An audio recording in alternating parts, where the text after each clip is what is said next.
कथा सच्ची भक्ति से आई लक्ष्मी माता की कृपा। बहुत समय पहले उत्तर भारत के एक छोटे से गांव में हरिदास नाम का एक गरीब ब्राह्मण रहता था। उसका घर बहुत साधारण था, टूटी झोपड़ी, खाली रसोई और फटे पुराने कपड़े। लेकिन उसके मन में ईश्वर और लक्ष्मी माता के प्रति अटूट श्रद्धा थी। हर सुबह वह स्नान करके लक्ष्मी माता की पूजा करता, दीप जलाता और माता से कहता, माँ, मैं धन की कामना नहीं करता, बस इतना आशीर्वाद दो कि मेरे घर का चूल्हा हमेशा जलता रहे और मेरा मन सदा संतुष्ट रहे। गांव के लोग उसका मजाक उड़ाते। अरे हरिदास, सिर्फ पूजा करने से पेट नहीं भरता, काम कर, कुछ कमा। पर हरिदास मुस्कुराकर कहता, जो माता लक्ष्मी सच्चे मन से पुकारे जाने पर नाराज नहीं होती, वो एक दिन मेरे घर भी जरूर आएंगी।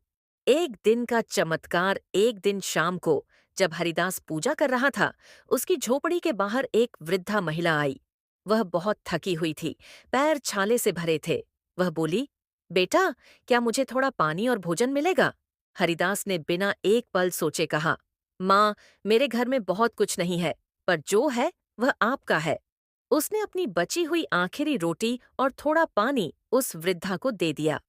वृद्धा ने मुस्कुराकर कहा, बेटा, जो दूसरों की भूख मिटाता है, लक्ष्मी माता कभी उसके घर खाली हाथ नहीं रहती। इतना कहकर वह वृद्धा अचानक सोने की चमक में बदल गई। हरिदास ने देखा, सामने स्वयं लक्ष्मी माता खड़ी हैं, सुनहरी आभा में, कमल के फूल पर विराजमान। माता बोली, हरिदास, मैं तुम्हारी सच्ची भक्ति और निष्काम सेवा से प्रसन्न हूँ। तुमने अपनी भूख भुलाकर मेरे रूप में आए अतिथि को भोजन दिया। यह सच्ची लक्ष्मी सेवा है। फिर माता ने अपने कमल से एक मुट्ठी चावल उसके घर में डाले। वो साधारण चावल नहीं थे, सोने के दानों में बदल गए। उस दिन से हरिदास के घर कभी कमी नहीं रही। सबसे बड़ा चमत्कार, हरिदास अमीर तो बन गया, लेकिन उसका स्वभाव नहीं बदला। वह रोज पहले की तरह माता की पूजा करता और कहता, माँ, ये सब तुम्हारा है, मैं सिर्फ तुम्हारा सेवक हूँ। गांव के लोग उसके पास आए और बोले, हरिदास, अब तो तू अमीर हो गया है, तू भी शहर जाकर बड़ा घर बना। हरिदास मुस्कुराया और बोला, मुझे तो वही चाहिए जो मेरी माता ने प्रेम से दिया है। सच्ची संपत्ति धन नहीं, संतोष और भक्ति है। लक्ष्मी माता ने उसकी यह विनम्रता देखकर आशीर्वाद दिया। जो व्यक्ति धन के साथ विनम्रता रखे, वही सच्चा लक्ष्मी पुत्र है। भक्ति की परीक्षा। हरिदास अब सुखी जीवन जी रहा था। उसके घर में धन, अनाज और प्रेम की कोई कमी नहीं थी। लेकिन एक दिन लक्ष्मी माता ने सोचा, क्या हरिदास धन आने के बाद भी उतना ही विनम्र और सच्चा है? क्या उसका मन अभी भी वैसा ही पवित्र है जैसा पहले था? माता की परीक्षा। हरिदास अब सुखी जीवन जी रहा था। उसके घर में धन, अनाज और प्रेम की कोई कमी नहीं थी। लेकिन एक दिन लक्ष्मी माता ने सोचा, क्या हरिदास धन आने के बाद भी उतना ही विनम्र और सच्चा है? क्या उसका मन अभी भी वैसा ही पवित्र है जैसा पहले था? माता की नई परीक्षा। एक सुबह जब हरिदास मंदिर की ओर जा रहा था, रास्ते में एक युवती मिली, बहुत गरीब, कमजोर, भूखी। वह बोली, बाबा, मैं 3 दिनों से भूखी हूँ, कृपया मुझे थोड़ा अन्न दीजिए। हरिदास के मन में विचार आया, मेरे घर तो बहुत से मेहमान आते हैं, लेकिन अब अनाज का हिसाब रखना पड़ता है।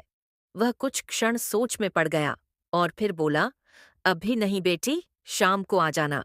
वह युवती चली गई और उसी क्षण हरिदास का दिल भारी हो गया। रात में जब वह पूजा करने बैठा, दीपक बार बार बुझने लगा। मूर्ति के सामने जलता दीपक जैसे बुझने से मना नहीं कर पा रहा था। हरिदास समझ गया, माँ मुझसे नाराज है। वह गिड़गिड़ाने लगा, माँ, मुझसे भूल हो गई, मैंने उस भूखी कन्या को मना कर दिया। अचानक वही युवती उसके सामने प्रकट हुई। पर अब वह कोई साधारण युवती नहीं थी, वह स्वयं लक्ष्मी माता थी। माता लक्ष्मी, हरिदास, मैं तेरी परीक्षा लेने आई थी। जिसने पहले अपना सब कुछ दे दिया था, आज उसने सिर्फ सोचने में देर कर दी। हरिदास के आंसू बहने लगे। वह माता के चरणों में गिर पड़ा। हरिदास, माँ, मेरे मन में कोई लालच नहीं था, बस एक क्षण के लिए मोह आ गया। माता का उपदेश। माता लक्ष्मी, हरिदास, मनुष्य के जीवन में यही असली परीक्षा है। धन आने के बाद भी विनम्र रहना, संपत्ति के होते हुए भी दान देना। जो व्यक्ति सिर्फ पूजा करता है वो भक्त है, पर जो दूसरों की सेवा करता है वही मेरा सच्चा पुत्र है। ये कहते हुए माता ने हरिदास के सिर पर हाथ रखा और फिर एक प्रकाश में विलीन हो गईं। हरिदास का परिवर्तन उस दिन से हरिदास ने प्रण लिया। वह हर दिन जरूरतमंदों को भोजन करवाएगा, अपने धन का हिस्सा गरीबों में बांटेगा और हर अतिथि को माता लक्ष्मी का रूप मानेगा। धीरे धीरे गांव के लोग भी बदलने लगे। गांव में अब कोई भूखा नहीं सोता था और वहां शांति, समृद्धि और प्रेम फैल गया। लोग कहते, जहां हरिदास की भक्ति है वहां साक्षात लक्ष्मी का वास है। कथा का गूढ़ संदेश। यह कथा हमें यह सिखाती है कि 1. भक्ति सिर्फ मंदिर में नहीं, दिल में होनी चाहिए। 2. माता लक्ष्मी उस घर में रहती हैं जहां दान और करुणा का दीप जलता है। 3. सच्चा भक्त वह है जो दूसरों के दुख में अपना सुख भूल जाए। 4. परीक्षा हर भक्त की होती है और जो दिल से सच्चा होता है वही जीतता है। तो मित्रों, याद रखिए, लक्ष्मी माता केवल धन नहीं बल्कि सद्भाव, सेवा और संतोष की देवी है। जिसके दिल में प्रेम और करुणा है वहीं सच्चे अर्थों में लक्ष्मी का वास है। जय मां लक्ष्मी। आप सबके जीवन में समृद्धि, सुख और भक्ति सदा बनी रहे। ऐसी और कथा सुनने के लिए हमारी चैनल को सब्सक्राइब कर लेना।